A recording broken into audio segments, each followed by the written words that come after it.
messieurs de la presse qui me donnaient l'opportunité en ce jour de m'exprimer sur une question sensible. Et je le fais sous le contrôle de Dieu Tout-Puissant parce que je suis croyant.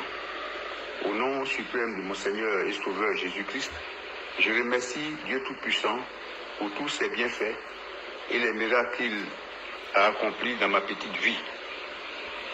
Et parmi ces miracles et bienfaits, il y a plus particulièrement ceux dont il m'a fait grâce dans ma relation à Laurent Gbagbo. Dieu m'autorisant à évoquer aujourd'hui mes relations avec Gbagbo veut que son serviteur que je suis présente la face cachée et hideuse de Gbagbo, que tout le monde ignore. Gbagbo Laurent, que Dieu a bien voulu établir comme président de la République, chef de l'État de Côte d'Ivoire, en m'utilisant pleinement et puissamment de 1994 à 2002. C'est une importante décennie, une décennie cruciale, qui m'a permis de connaître l'homme et le président Gbagbo Laurent. Un personnage qui veut à tout prix rentrer dans l'histoire sans aucun mérite. Un politicien qui se plaît à être encensé par les hommes comme le père de la démocratie, donc comme un grand démocrate. Un homme qui veut qu'il soit retenu de lui comme un homme épris de paix, de justice et d'amour pour son prochain, comme un grand panafricaniste. Non et non, Gbagbo est loin d'être ce grand politicien, ce grand humaniste. C'est pourquoi Dieu me fait lever le lièvre aujourd'hui, pour dire à la Côte d'Ivoire, au peuple ivoirien et à mes parents, que Gbagbo Laurent n'est rien de tout cela. Il en est très très loin. Afin que Gbagbo Laurent ne trompe plus personne.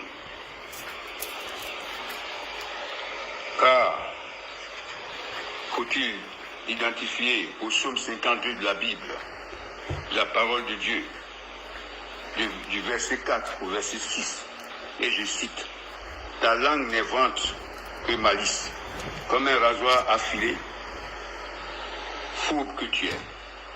Tu aimes le mal plutôt que le bien, la fausseté plus que la parole juste.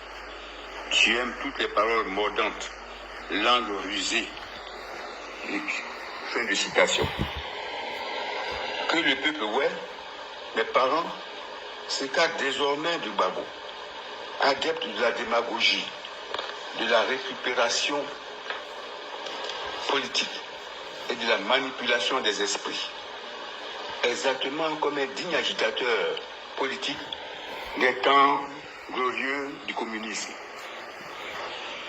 Je le dis parce que je suis la victime vivante, grâce à Dieu, de son cynisme et de sa cruauté. Je suis témoin de sa roublardise politique.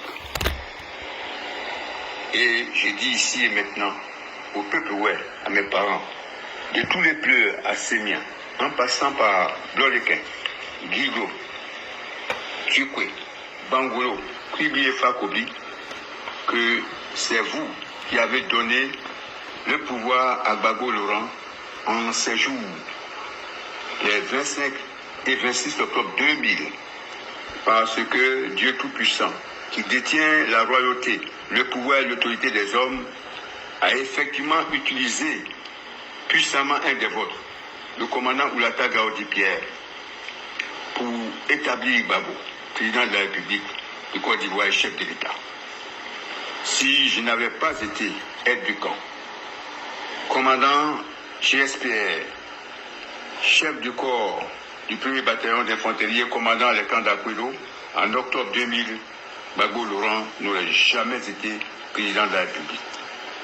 C'est donc aussi l'armée qui a imposé Gbagbo au pouvoir les 23, 25, 26 octobre 2000.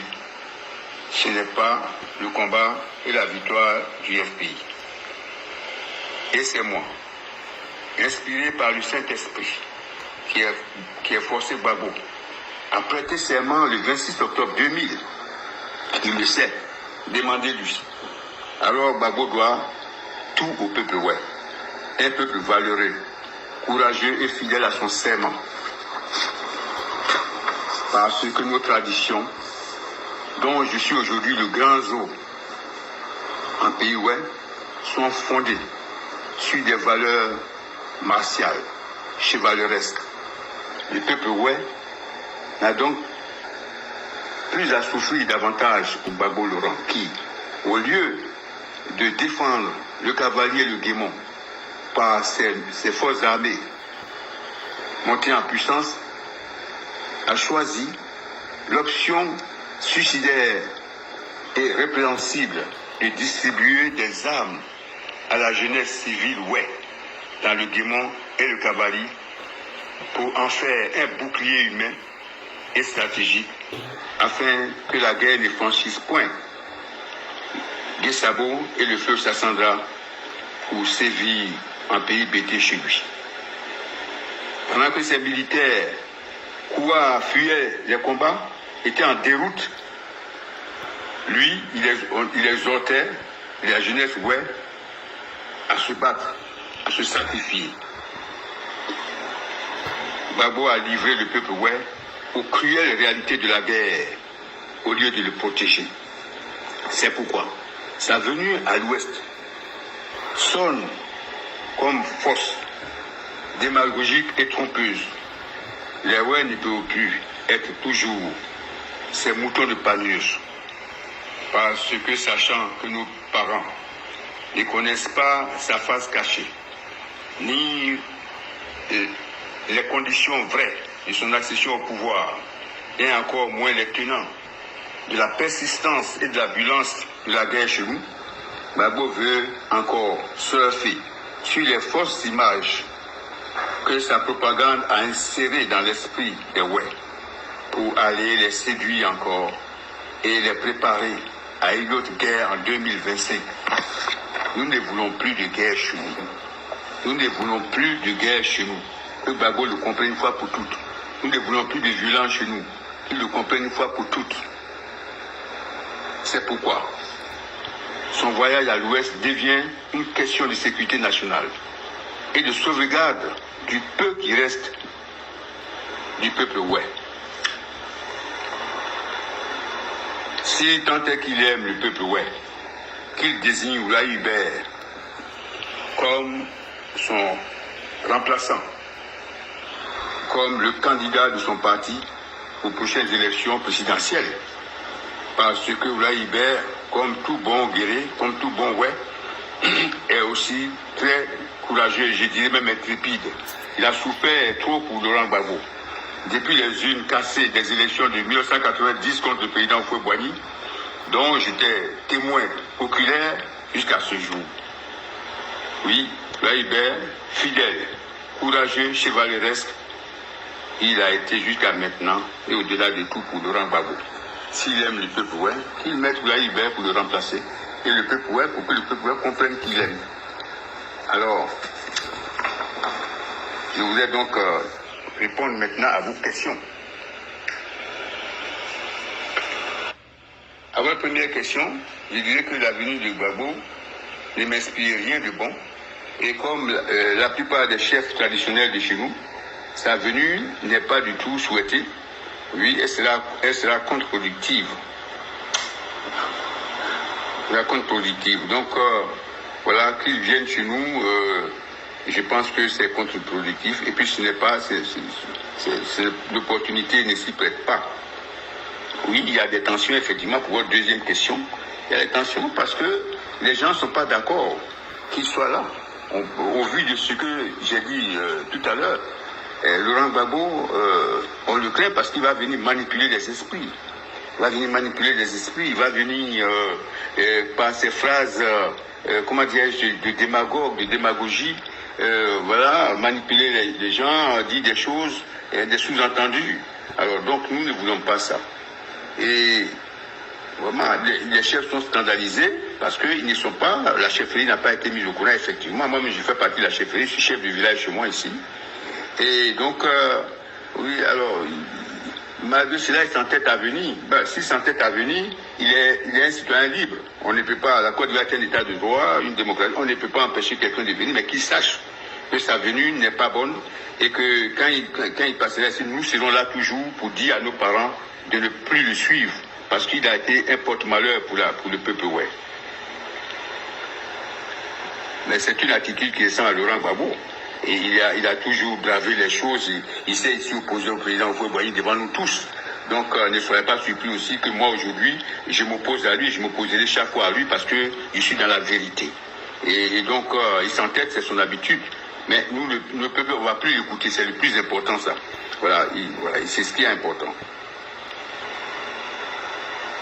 Ah mais cette défiance, effectivement, on peut mettre de l'huile sur le feu.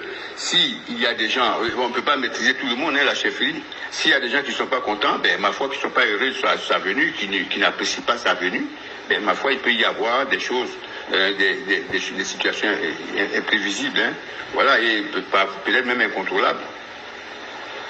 Alors la stèle, ouais, mais comment on peut ériger une stèle de façon unilatérale? Mais une stèle d'une telle comment dirais-je, importance, mais c'est l'État.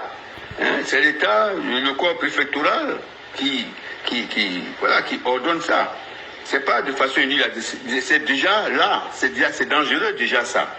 Et je ne sais pas comment les autorités l'ont laissé faire ça. On laissé les gens mettre une stèle de ce genre-là. Nous savons ce qui s'est passé là-bas. Mais pour le moment, on est dans une logique de réconciliation et tout. Donc l'État devrait prendre cela en compte. Et le préfet, bon, je ne sais pas, je ne suis pas là-bas, mais à la place de l'État, je n'aurais pas accepté cela. Voilà. Et c'est choquant. C'est choquant, effectivement, ça a choqué des gens. Et c'est comme je le disais toujours, Gbagbo veut remuer le couteau dans la plaie chez nous. Et ça, ce n'est pas bon. Et c'est pour ça qu'il va chez nous. Mais sinon, est-ce que c'est le moment? Et puis, nous avons perdu un grand chef, le grand chef Vleyi, qui est le responsable de tout le guémon et le cavalier comme le chef, coutumier, le plus haut de nos chefs. Il est décédé, il est encore à la mort.